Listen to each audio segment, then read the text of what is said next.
तो भाइयों कैसे हो आप लोग? आई होप कि आप लोग बहुत ही अच्छे होंगे। तो भाइयों स्वागत है आपका एक और कंपैरिज़न वीडियो में, जहाँ पर आप एक तरफ सीएसके की टीम को देखोगे और एक तरफ एलएसजी की टीम को देखोगे। भाइयों दोनों का ही मेगा ऑक्शन बहुत ही ज़बरदस्त गया हुआ था। सीएसके का जो मेगा ऑक्शन गया था, सीएसके ने ज़्यादातर डोमेस्टिक क्रिकेट के खिलाड़ियों को लेने के ऊपर ध्यान दिया था और एलएसजी ने अपने बैटिंग पोज़ीशन को ज़बरदस्त करने का कोशिश किया। अब रही बात कंपैरिज़न की, तो देखेंगे भाइयों क्या सीएसके एलएसजी की टीम को हरा सकती है या फिर एलएसजी की टीम इस साल की जो दिख रही है वो सभी टीमों से मजबूत है। भाइयों बहुत ही मजा आने वाला है इस कंपैरिजन वीडियो में। लास्ट तक जरूर देखना, तभी वीडियो का कॉन्सेप्ट पता चलेगा कि हम लोग कर क्या रहे हैं। भाइयों हम लोग यहाँ पर सबसे पहले प्लेयर्स का स्टैट देखते हैं, फिर प्लेयर्स को 2024 के परफॉर्मेंस के हिसाब से, उनको प्लेइंग 11 के हिसाब से कंपेयर करके पॉइंट देते चलते हैं।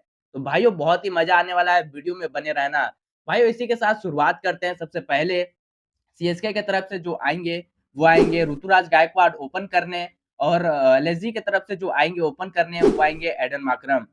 भाई और ऋतुराज गायकवाड का ओवरऑल करियर का बात करूँ तो 2380 रन उन्होंने आईपीएल में अभी तक जड़े हैं। 136 का स्ट्राइक रेट रहता है ज़्यादातर आईपीएल्स में। पिछले सीज़न का बात किया जाए भाइयों ऋतुराज गायकवाड का, तो 583 रन जड़े थे पिछले सीज़न ज़बरदस्त बैटिंग करते हुए। भाइयों एडेन मार्करम का बात किया जाए स्टैट्स का, तो 995 रन उन्होंने आईपीएल में जड़े हैं अभी तक। 129 का स्ट्राइक रेट रहता है एडेन मार्करम का। भाइयों पिछले सीज़न का बात किया जाए एडेन मार्करम का, तो 199 रन ठोके थे एडेन मार्करम ने। ज़्यादा रन नहीं एडेन मार्करम के, उतना मैचेस भी नहीं खेले थे, उनकी टीम फाइनल तक भी नहीं पहुँची थी। भाई बात किया जाए इन दोनों का कंपैरिज़न का, तो देखो ऋतुराज गायकवाड क्या है ना कि कंपेयर टू एडेन मार्करम आपको बहुत ही सुंदर पावर प्ले का इस्तेमाल करते हुए दे देंगे। बहुत ही सुंदर भाई। एक देखो कवर ड्राइव जो वो खेलते हैं ना ऋतुराज गायकवाड, और मानो उनका जो माइंडसेट रहता है गेम को लेकर कि गेम को आगे चलाना भी है। पावर प्ले का तो इस्तेमाल करना ही करना है, साथ-साथ गेम को चलाना भी है। और रही बात भाइयों एडन मार्करम की ना, तो देखो उनका कुछ प्रदर्शन कुछ सालों से उस तरीके का नहीं रहा है जिस तरीके का एक समय के लिए रहता था। जिस तरीके का एक समय का वो प्लेयर था एडन मैकरम, अभी कुछ सालों से उनका उस तरीके का प्रदर्शन नहीं चल रहा है। वो फ़ॉर्म में नहीं है, लेकिन हाँ, वो आईपीएल्स आते ही फ़ॉर्म में आ जाते हैं।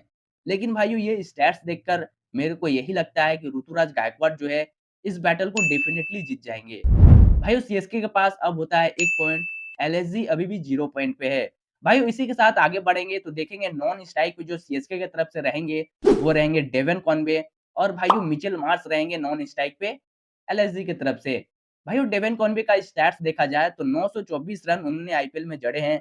141 का स्ट्राइक रेट रहता है डेवन कॉनवे का।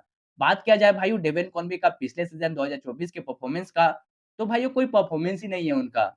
बिकॉज़ उनका जो बैक इंजरी हो गया था 2024 में, उसी के कारण वो 2024 के आईपीएल नहीं खेले थे। बात किया जाए भाई मिचेल मार्श का, तो 665 रन उन्होंने अभी तक आईपीएल में बनाए हैं। 127 का स्ट्राइक रेट रहता है मिचेल मार्श का। रही बात भाई 2024 के आईपीएल का, तो कुछ खास प्रदर्शन नहीं रहा था मिचेल मार्श का। और जैसा कि अभी भी बैक इंजरी वगैरह चल रहा है, उनका इंजरी हो गया है शायद, इसी वजह से चैंपियंस ट्रॉफी से भी बाहर हो गए हैं मिचेल मार्श। और भाइयों बात किया जाए इस कंपैरिज़न की, तो देखो डेविन कॉनवे क्या है ना कि एक कंसिस्टेंट बैट्समैन है, ठीक है? और वो ज़्यादातर अपने शॉट्स पर निर्भर होते हैं। वो गलत शॉट कभी नहीं खेलते हैं। सीएसके के लिए बहुत सारे रन बनाए भाई डेविन कॉनवे ने, बहुत सारे रन बनाए हैं। और रही बात भाइयों मिचेल मार्श की, तो देखो मिचेल मार्श का जितना बड़ा नाम है ना, शायद उतना बड़ा काम होता तो क्या ही बात होता भाई। बहुत दिनों से वो फ़ॉर्म में नहीं चल रहे हैं और कुछ सालों से नहीं, बहुत दिनों से। हमने वर्ल्ड कप में ही 2023 के वर्ल्ड कप में ही जो लास्ट देखा था मिचेल मार्श को खेलते हुए, बढ़िया से वही लास्ट देखा है हम लोगों ने। और कुछ इस तरीके से प्रदर्शन नहीं दिखाया है, जो कि ऑडियंस इम्प्रेस हो सके, है ना?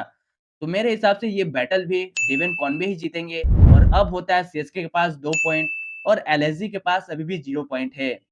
भाइयों इसी के साथ आगे बढ़ेंगे, तो देखेंगे 3 नंबर पे राहुल त्रिपाठी आएँगे सीएसके की तरफ से और 3 नंबर पे ऋषभ पंत अपना मोटा भाई आएँगे एलएसजी की तरफ से। भाई क्या ही एलएसजी ने लिया है ऋषभ पंत को, बहुत ही बढ़िया भाई, मैं तो बोलूँगा one of the best pick था एलएसजी के लिए। और भाइयों ये बंदा ना ऋषभ पंत भाइयों हाईएस्ट रन गेटर होने वाले हैं एलएसजी की तरफ से। मेरे हिसाब से भाई मेरे को लगता है, वो बहुत ही अच्छा प्रदर्शन करेंगे इस साल। भाइयों रही बात इन दोनों का स्टैट्स का, तो सबसे पहले राहुल त्रिपाठी का बात कर लेते हैं। 2236 रन राहुल त्रिपाठी ने अभी तक आईपीएल में जड़े हैं। 139 का स्ट्राइक रेट रहता है राहुल त्रिपाठी का। बात किया जाए भाइयों 2024 के परफॉर्मेंस का, तो कुछ खास प्रदर्शन नहीं रहा है राहुल त्रिपाठी का कुछ सालों से। और भाइयों बात किया जाए मोटा भाई का, ऋषभ पंत का अपना, तो 3284 रन उन्होंने आईपीएल में जड़ दिए हैं। 148 का स्ट्राइक रेट रहता है ऋषभ पंत का। भाइयों बात किया जाए पिछले सीजन 2024 के परफॉर्मेंस का, तो भाइयों गजब का प्रदर्शन किए थे 2024 के आईपीएल में। 399 रन 2024 के आईपीएल में बनाए थे। अब देखो भाई यहाँ पर तो इस बैटल में आप ही किसी को जिता सकते हो। ये तो डेफिनिटली ऋषभ पंत यहाँ पर जीतेंगे ही जीतेंगे। और भाई साहब क्या ही इंटेंट के साथ वो खेलते हैं। एक लाजवाब इंटेंट के साथ आते हैं गेम में। और भाई चाहे इंटरनेशनल हो, टेस्ट हो, ओडीआईज़ हो, टी20 हो, आप लोगों ने देखा ही होगा ऋषभ पंत का बैटिंग। भाई साहब एक अलग लेवल का बैटिंग करते हैं, अपने गेम को दर्शाते हैं कि मेरा क्या रुतबा है गेम को लेकर, भाई साहब अलग लेवल का। मेरे हिसाब से ये बैटल को डेफिनिटली ऋषभ पंत जीतेंगे। और भाइयों आपके हिसाब से कौन-सा प्लेयर जीत रहा है, ये ज़रूर आप लोग कमेंट करके बताना। कौन-सा प्लेयर जीतना चाहिए या फिर कौन-सा प्लेयर नहीं। अगर मैं कहीं न कहीं गलत भी होऊँगा, तो आप लोग कमेंट करके ज़रूर बताना भाइयों कि कौन-सा सही है, कौन गलत। भाइयों आप ही लोगों की वजह से मैं यहाँ तक पहुँचा हूँ। हमारे 1500 सब्सक्राइबर होने वाले हैं। भाइयों इसके लिए बहुत-बहुत धन्यवाद। और भाइयों इसके लिए मैं जितना शुक्रिया अदा करूँ आप लोगों का, वो बहुत ही कम है भाई, बहुत ही कम है। मैंने सोचा तक नहीं था कि भाइयों मैं यहाँ तक भी पहुँचूँगा। खैर इसके ऊपर बातें करेंगे आगे भी भाइयों। मौका मिलेगा तो बताएँगे कभी अपना भी कहानी। बहुत स्ट्रगलिंग रहा है भाई। बताएँगे भाइयों। इसी के साथ आगे बढ़ा जाए भाइयों, तो देखेंगे 4 नंबर पे दीपक हुडा आएँगे सीएसके की तरफ से, और 4 नंबर पे डेविड मिलर आएँगे एलएसजी की तरफ से। भाई बात किया जाए दीपक हुडा का स्टैट्स का, तो 1465 रन दीपक हुडा ने बनाए हैं। 130 का स्ट्राइक रेट रहता है दीपक हुडा का। बात किया जाए पिछले सीज़न का आईपीएल का, तो कुछ खास प्रदर्शन नहीं दिखाए थे दीपक हुडा, और दिखा भी नहीं रहे उस तरीके का, है ना? एक तो उनका बैटिंग पोज़ीशन जो है वो बहुत ही नीचे रहता है, ठीक है? और ज़्यादातर मौके भी नहीं मिलते हैं। खैर वो खेलते भी हैं तो सब्स्टिट्यूट प्लेयर के रूप में खेलते हैं सभी टीमों के हिसाब से। एलएसजी में भी सब्स्टिट्यूट ऑप्शन के रूप में खेलते थे। अब सीएसके में आए हैं, क्या करते हैं देखा जाएगा। लेकिन इंटरेस्टिंग रहेगा देखना दीपक हुडा को एज़ सब्स्टिट्यूट प्लेयर खिलाया जाता है या फिर नॉर्मल प्लेयर के हिसाब से वो खेलेंगे, है ना? बात किया जाए भाइयों डेविड मिलर के स्टैट्स का, तो 2924 रन उन्होंने आईपीएल में जड़े हैं। 139 का स्ट्राइक रेट रहता है डेविड मिलर का। भाइयों 210 रन पिछले सीज़न बैटिंग करते हुए उन्होंने आईपीएल्स में बनाए थे 2024 के।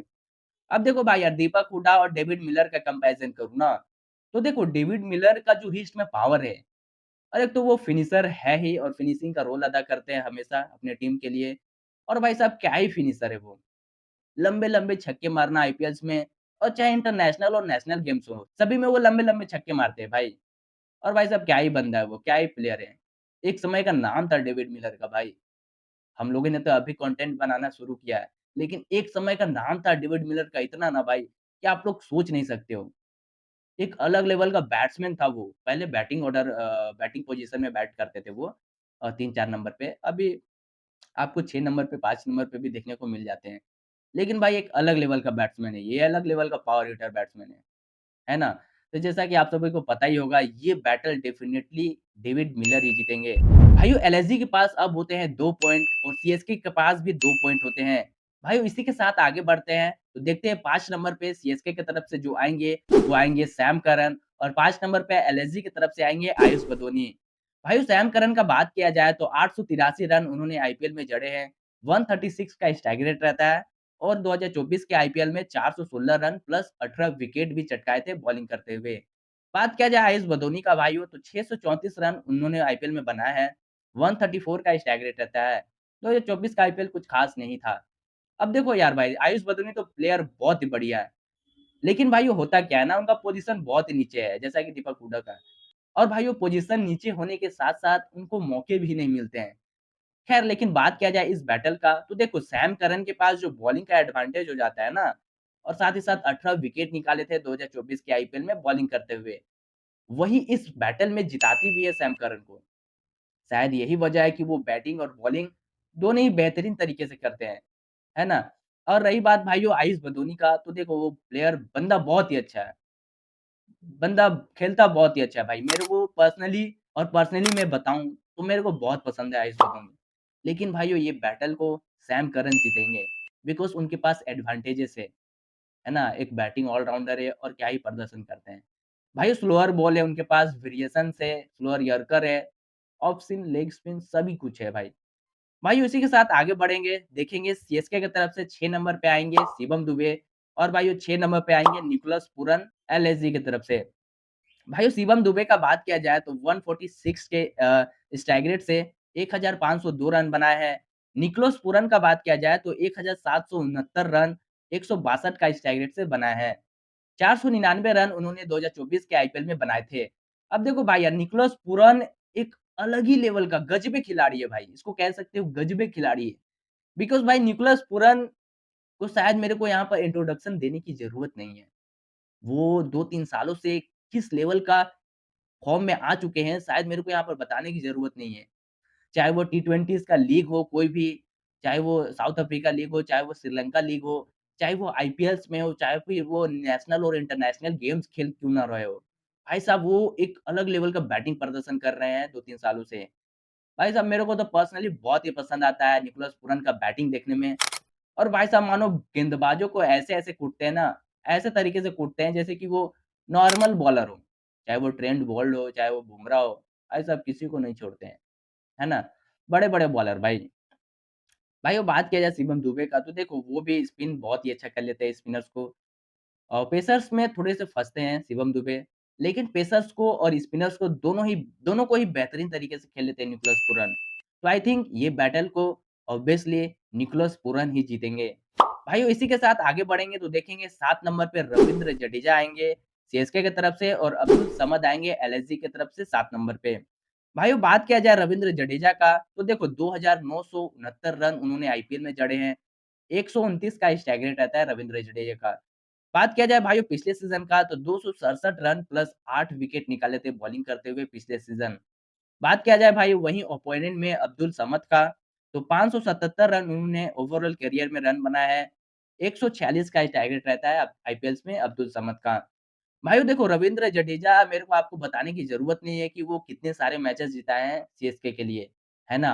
और 267 रन प्लस 8 विकेट भी निकाले थे पिछले सीज़न। देखो वो बैटिंग तो बहुत ही सुंदर कर लेते हैं और सीएसके को एक अच्छे फिनिशर के रूप में भी उनको यूज़ करती है सीएसके। और जहाँ तक की बात रही भाई महेंद्र सिंह धोनी का ना, तो बहुत ही अच्छे तरीके से यूज़ करते थे रवींद्र जडेजा को।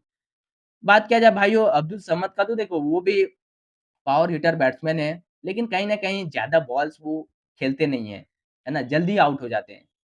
ज़्यादातर उनको देखोगे आप कि लेंथ वाली बॉल पे उनको आउट होते हुए, है ना? तो देखो एडवांटेज जो है रवींद्र जडेजा के पास है इस बैटल में, तो मेरे को भी कहीं न कहीं लगता है कि ये बैटल रवींद्र जडेजा ही जीतेंगे। भाई इसी के साथ देखेंगे 8 नंबर पे आएँगे जो, वो आएँगे महेंद्र सिंह धोनी और भाइयों एम सिद्धार्थ आएँगे एलएसजी की तरफ से 8 नंबर पे।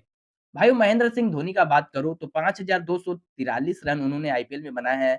137 का स्ट्राइक रेट रहता है महेंद्र सिंह धोनी का। बात किया जाए भाइयों एम सिद्धार्थ का, तो देखो वो स्ट्राइक बॉलर थे। एलएसजी से ही स्ट्राइक बॉलर थे, ओपनिंग बॉलर थे और 3 ही मैच खेले थे जिसमें से 7 विकेट निकाले हैं। 7 का इकोनॉमी रहता है एम सिद्धार्थ का। देखो भाइयों, एमएस धोनी ना एक अलग लेवल का फिनिशर है भाई। हाँ, मैं मानता हूँ कि उनको ज़्यादातर बॉल्स खेलने को नहीं मिलती है। लेकिन भाई साहब आप उनके ऑरा को समझ सकते हो।